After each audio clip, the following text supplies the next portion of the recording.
Really quick, simple video here. I'm going to show you how to prepare ground elder. This is ground elder, also known as snow on the mountain. Snow on the mountain is the variegated variety. These are clones of the all green variety.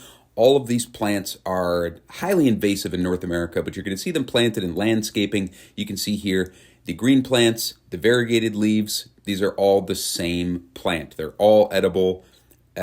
But the green ones are going to be ones that you're going to see wild. If you see wild plants, which I do see these in northern Minnesota and northern Wisconsin, you're going to see all wild plants. They should kind of revert back to the all green coloration here.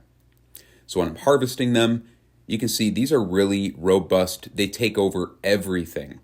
They're only kept in check by the sidewalk. But I'm grabbing handfuls of greens before the flowers appear because the greens are going to be much stronger tasting. Just, kind of grab them by the scruff and cut them with the scissors. And we don't need to chop them up or anything.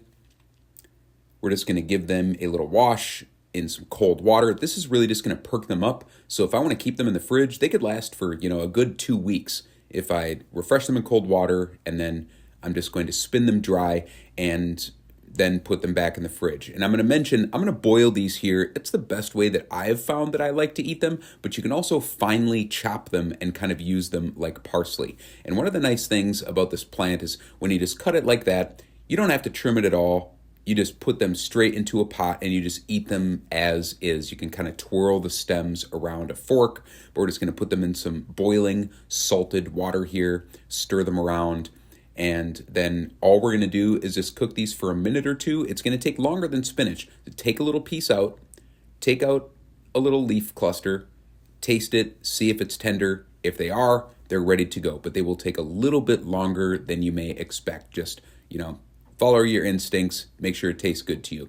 Put them on a plate hot, a little squeeze of lemon, a little soft butter at the table, and a pinch of salt. I have a little bit of melted ramp butter. That never made anything taste bad, but just basically a really simple side dish of greens and something easy to make with a plant that many, many people have taking over their yard, like me. Another thing I really like to do, especially if the leaves are maybe a little bit older or not as good as when they're very, very young in the spring, is to finely chop them or slice them. You don't want to bruise them, so don't mince them.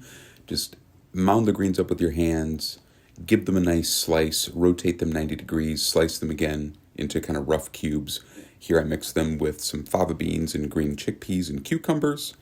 And then I just add a little olive oil and lemon juice and then a bunch of herbs. That was great with a lamb chop this week.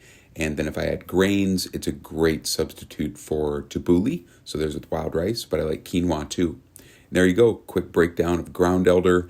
There's more information on my website. There's a link at the top of the video description for that. Thanks for watching.